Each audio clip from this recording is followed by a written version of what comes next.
They didn't just want my land. They wanted to erase my grandfather's memory, his legacy, everything he built with his own hands. The HOA committee called it progress. I called it theft. They sent me letters, then fines, then lawyers. They were so confident, so powerful, so sure I would just roll over and disappear. They built 35 perfect little homes on soil that was never theirs to sell. So I reminded them. I walked up to the old maintenance shed my grandfather had shown me as a boy, the one they had forgotten about. I turned a rusted iron wheel that hadn't moved in 50 years, and I gave their perfect neighborhood back to the river it was built on. For 70 years, the old cabin on the hill was my sanctuary. My grandfather built it after returning from the war, a simple, sturdy structure from timber he felled himself. It wasn't much to look at, but to our family, it was everything. It was where I learned to fish, where my father proposed to my mother, and where I scattered my own father's ashes. The land around it, 200 wild, untamed acres of pine forest and meadow, was our kingdom. I'm Henry, and that land was my inheritance, not of money but of memory. The world changed around us. The city grew closer. A developer named Robert Sterling saw the potential no one else did. He bought up surrounding farms, and where there were once fields, a sprawling, gated community named Sterling Meadows began to rise. It was beautiful, in a sterile, manicured way. Perfect lawns, identical houses, and a strict homeowners association run by a board they called the committee. Sterling himself was the president. I paid them no mind. My land was my land, or so I thought. The first letter arrived on crisp, expensive stationery. It was addressed to me, Henry Reed, but it felt like it was meant for a stranger. It cited community aesthetic violations. My cabin was an eyesore, my unmanaged vegetation, a fire hazard, my nonconforming structure, a blight on property values. I laughed it off and threw it away. It was my land. What could they possibly do? That was my first mistake. Underneath the polite language was a threat I failed to see. They weren't asking. They were marking their territory. The letters didn't stop. They became more frequent, more aggressive. The fine started, $50 a day for the eyesore, $100 a day for the fire hazard. The numbers climbed into the thousands. I tried to reason with them. I attended a committee meeting in a pristine, cold conference room. Robert Sterling sat at the head of the table, flanked by his board members. He was slick, smiling, and utterly condescending. He spoke of community standards and shared responsibility. I spoke of history and family. We were speaking different languages. He offered to solve my problem by having the HOA purchase my land for a fraction of its worth. I refused. The meeting ended with a cold smile from Sterling and a promise of further action. A month later, I was served. The Sterling Meadows HOA committee was suing me for non-payment of fines and for violating the community's covenants, conditions, and restrictions. I was bewildered. I never agreed to their rules. I hired a lawyer, a young woman named Sarah who specialized in property law. Her face fell as she read the documents. "Henry," she said softly, "when the developer bought the surrounding land, they filed a master CC&R document that included a map of the entire planned development. Your property is inside the outlined area on that map. It was a technicality, a gray area in the law, but it was enough for them to drag me into a costly legal battle. The legal fees were crippling. My savings, meant for retirement, were evaporating. I felt a pressure and a helplessness I hadn't felt since I was a boy. Meanwhile, construction vehicles began appearing on the periphery of my land. Surveyors placed markers. The pine trees at the edge of my meadow, where I'd played as a child, were cleared in a single afternoon. The roar of chainsaws and bulldozers was a constant, grim soundtrack to my despair. I was being besieged, not by an army, but by bureaucracy and greed.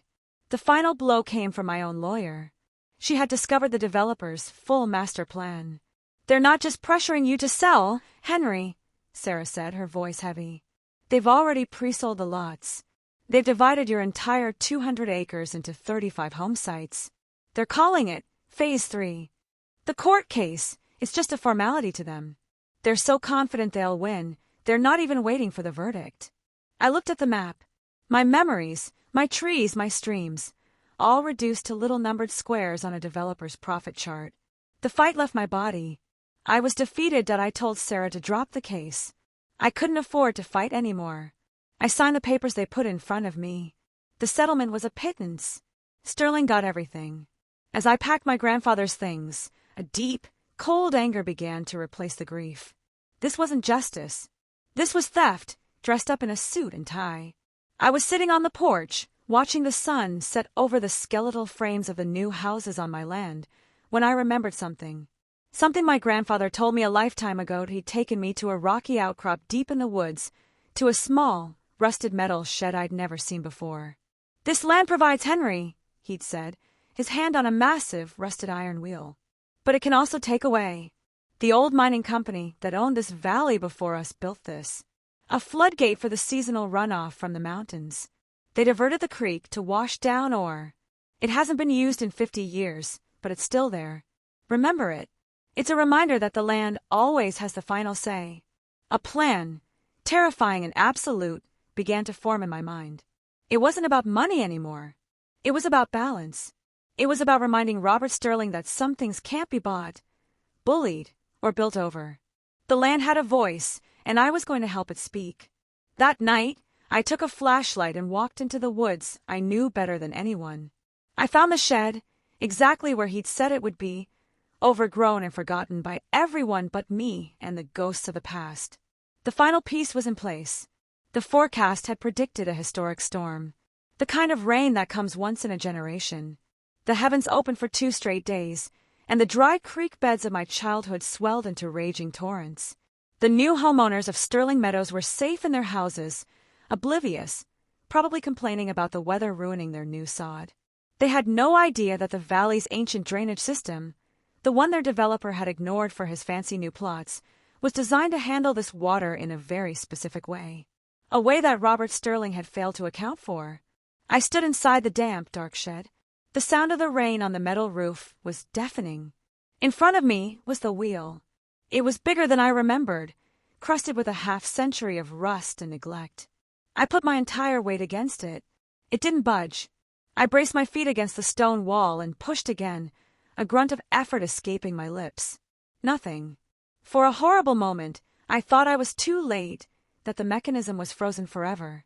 Then, with a shriek of metal that sounded like the land itself crying out, it gave way. It moved an inch. Then another that I turned it. I turned it until it would turn no more. For a moment, there was only the sound of the rain. Then, a deep, groaning rumble that vibrated through the stone beneath my feet. It grew louder, a thunderous roar that dwarfed the storm. I stepped out of the shed and looked down into the valley. From a grated opening high on the hillside, a wall of water, decades of pent-up pressure released in an instant, exploded into the open air. It wasn't just water. It was a liquid avalanche of mud, rocks, and branches, a furious reclaiming of what was always its path. I was never suspected. I was just an old man who had lost his land to a natural disaster. The land, however, began to heal. The river found its new old course and eventually settled. Grass and wildflowers grew over the scars. The valley returned to a quiet, wild state. I used the pittance from the settlement to rebuild the cabin, right where it had always been. It's quieter now. The view is different, greener, more peaceful. Sometimes I sit on the porch and look down at the valley.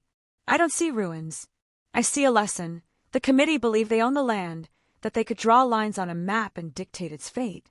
But the land doesn't belong to us. We belong to it. It has a memory, and it will far greater than any HOA board or development plan.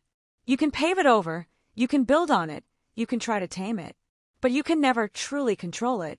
In the end, the land always remembers. And sometimes, if you listen closely, it tells you how to fight back.